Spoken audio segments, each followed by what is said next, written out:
Hello everyone! So marami po ang nagtatanong sa atin kung paano nga po ba daw tayo maging coin sellers or kung paano nga po ba daw tayo magbenta ng coins. Ayan, gamit nga po yung ating sariling coin. So meron po tayong dalawang options kung paano po tayo mag-send ng coins sa ating mga friends or kung paano magbenta. Ayan, so watch this video guys hanggang dulo dahil ituturo ko po sa inyo kung paano po tayo maging coin sellers or yun nga po, pwede po natin kuhanin ang ating mga binebentang coins galing po sa ating sariling coins para ayan po ay extra income. O di po ba? This is legit. So watch this video hanggang dulo.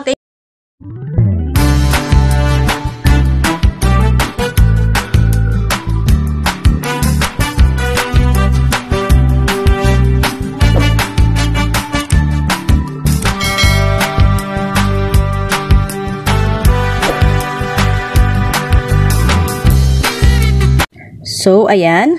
Ito po yung ating account. So, paano po tayo makakapagbenta ng coins? So, bago po kayo makapagbenta ng coins, dapat po ikaw ay agent.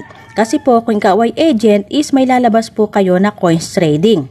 Meron po tayong dalawang options kung paano po mag-recharge. Like for example, gusto nyo pong magbenta ng coins, pero kayo po ay agent, pero wala po kayong extra coins or wala po kayong points to withdraw. Kasi po, mostly po sa mga agent, ang ibinebenta po talaga namin is yung aming mga points to withdraw.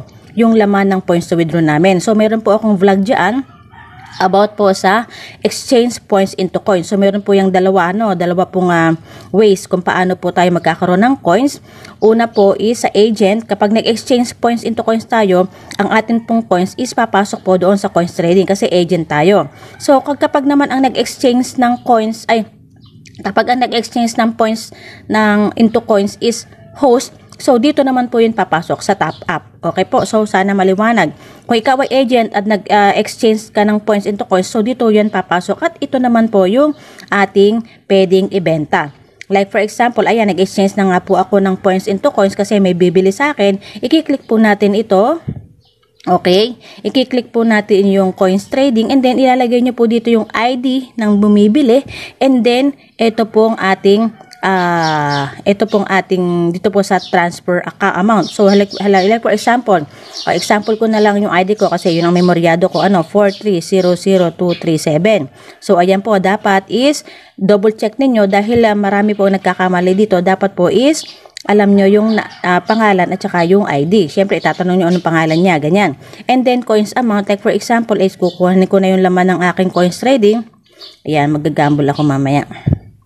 So, dito na po natin i-click yon sa please enter the coins amount. So, yung laman ng aking coins trade is 42K.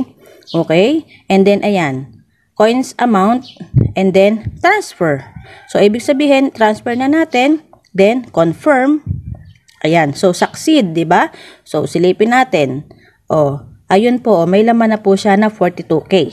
Ganun lang po kasimple ha ang pagpa-transfer ng coin sa iba't ibang ID, pero dapat po ikaw ay agent. Ngayon, meron pa po akong dagdag na explanation. Kung ikaw naman po is wala pa ring points to withdraw, at may kilala kang admin, so pwede mo po silang i-chat and then magbili po kayo sa kanila ng coin. So dito rin po ninyo makikita ang mga admin dito sa top up and then i-click nyo lang po itong agent. Ayan. So actually po guys, mga agent po ang makakakita talaga nito. Excuse me, itong mga admins na ito. Ayan.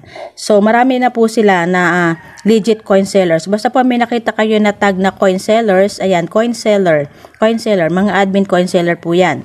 Okay? So, ganyan lang po. And then, i-PM nyo po sila. Medyo matagal lang po silang mag-reply. Pero magre-reply naman po yan mga yan. Ano? Yan po is mababa po ang benta nila. Okay?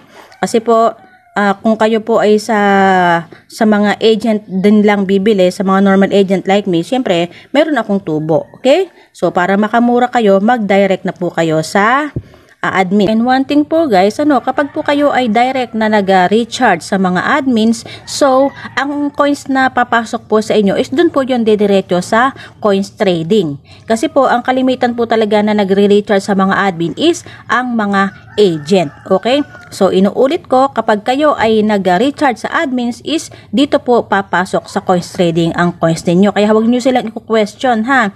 Baka sabihin nyo, awayin nyo, tapos nabawa, nag-recharge kayo sa admin, tapos awayin ninyo kasi wala dito sa coins ninyo yung binili ninyo. So, kung kayo po ay agent, dito po siya automatic papasok, ha? Huwag basta-basta kayo magagalit sa mga admins, okay? So, dapat po alamin nyo po yung bawat detalye. Ano po, para wala tayong stress. Alright?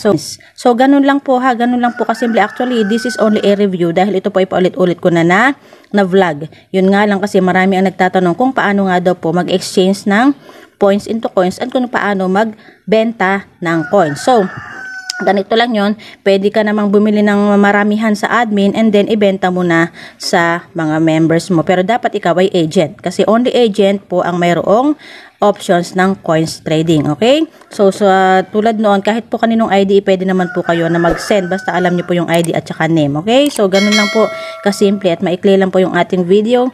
Maraming salamat po sa mga patuloy na sumusuporta sa ating Jocelyn's TV YouTube channel. Thank you so much and God bless. Happy earnings!